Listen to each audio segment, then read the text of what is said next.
Hello everybody, it is Briximus Prime back at it again for another Transformers Studio Series action figure video, and today we're taking a look at the Transformers Rise of the Beasts Studio Series Predacon Scorponok. So yeah, let's just get right on into it by starting with that packaging. And now taking a look at the packaging right up front here. First we've got some nice artwork right here on the front.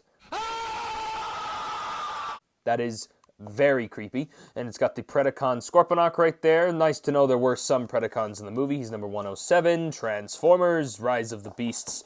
Here on the side, you got some that same product image again. Authentic Transformers! And then here on the back, you got some product shots and everything, and just a mug shot of that same ugly mug again. And yeah, that is pretty much it for the packaging. And now taking a look at... And of course, the backdrop always is a great way to have your figures to be displayed if you have the space for it. And yeah, he comes with the tail piece here. The tail looks really nice. I like the fade from purple to gray down the tail, and the tail has some great mechanical detail going all over it. And that stinger looks so sharp that I could practically just... And if you wanted to store this somewhere on Scorponok, pretty much you just store it where it would go for beast mode, not really anywhere else, which means it would just go right up his ass. But of course, since that looks ridiculous, basically what you want to do is you want to bring this 5mm peg right here, and it plugs into this port on his forearm, and then what you do is you rest his hand over it like so, and then it looks like he's holding it in his hand like that, and then you can basically have it as this tail whip kind of weapon there. It is a little clunky and a little weird, especially with his shoulders and the way how they're designed, but I don't think it's a bad look or a bad kind of weapon. It's only this review that's bad. On o'clock, wallow in self-pity.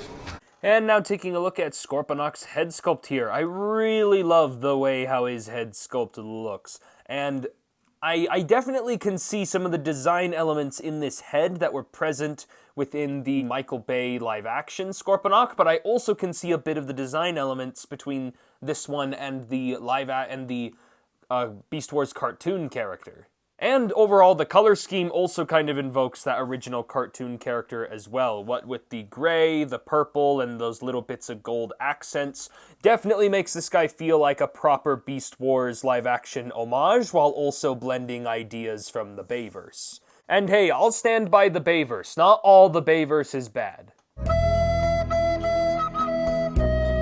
Again, I love these big shoulder pads right there, and I love the purple and just the mechanical detail here. The hands here look really great. And like I said, love the gold right here. Gives it some nice bit of difference there, and I like this almost like armored look for the character. Like these little sharp knee pads, and then got some nice silver highlights, the purple feet. And then some nice mechanical detail going up the back as well. The legs just kind of spray right there, which you can have these concealed on the back just a little bit more. It's just for me personally, I prefer to have them splayed out a little more, but if you want to hide them away more, you can technically do so. Also, I keep having this one problem where this connection down here by his waist isn't very secure, and it keeps on...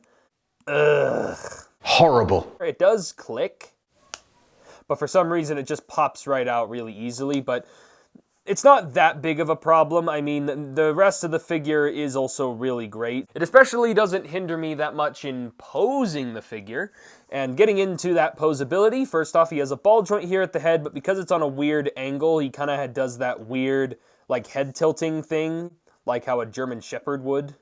And then, due to transformation, he has this extra hinge joint that allows him to look up very far, and you could kind of give him a little bit of a neck if you wanted to, but I prefer to give him the more hunched look. And then his shoulders here are on ball joints. They can rotate a full 360. They can move in and out. Just sometimes the claws do kind of get in the way and they don't move out very far. So that, I wish that would have been improved. Maybe the claws should have been a separate piece from the shoulder for when they moved out, but it's not that big an issue. He does have a bicep swivel, double jointed elbows. He's got ball joints at the wrists, which allows for them to rotate, and they can hinge up and down. He does get an independent waist swivel. His hips can rotate back, they can rotate forward, they can move out. He does have a thigh swivel. Little under, or no, right at 90 degrees of bend at the knee. And then he also has ball joints at these ankles right here. He also has these little bits right here at the ankles that allow for extra support when posing it. This allows for him to have a little bit of some ankle pivot and some foot swiveling down there. So all kinds of posability on this Scorponok. And then the tail here has a hinge joint, and a hinge joint. For Scorponok comparisons, here is the Rise of the Beasts version compared next to the Kingdom Beast Wars show design. And again, you can see some of the gold accents and the purple and the grays. Like, you can definitely see some of the similarities. The only thing this guy would be missing is some of that maroon red, but he does kind of make up for it by having a little bit of red in the eyes. And then here he is compared next to the Bayverse Scorponoks. What the hell is even that? And then, because they fought each other in the movie, here is Scorponok compared next to the Optimus Primal, which, from the movie's perspective, they made it seem like Scorponok was a whole lot bigger. I don't know, I can see people kind of complaining about the size, just like me with women. Let's get right on into Scorponok's easy transformation.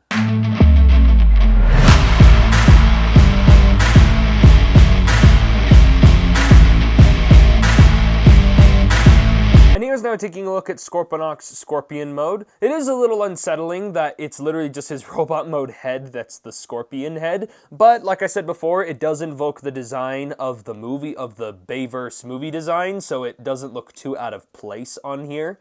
And also, I really love the huge claws right here. Those big shoulder pads now have become the big claws, and I think they look pretty menacing right here. Well, maybe we wouldn't sound so bad if some people didn't try to play with big, meaty claws. What did you say, punk? Big, meaty claws! Well, these claws ain't for just attracting collector. And then he's got the legs going across right here, some nice feet, and then he's got the robot mode feet back here on the big hind legs. I also love the details here on the back, especially that Predacon symbol. A lot of this, I feel like, also invokes the Bayverse design in a way. And then that beautiful tail also curves all the way up there.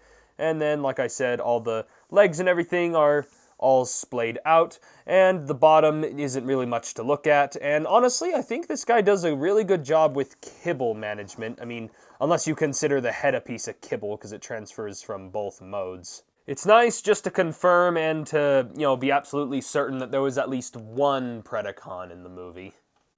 Yeah, overall, I like the overall color scheme, and the articulation as well is also really nice. He still maintains that ball joint that was present in the head from the robot mode, and also that neck joint as well. He has a hinge joint here at the base of the claws. He has one right here at that elbow. He has one right here at the wrists, and it allows for the claws to rotate.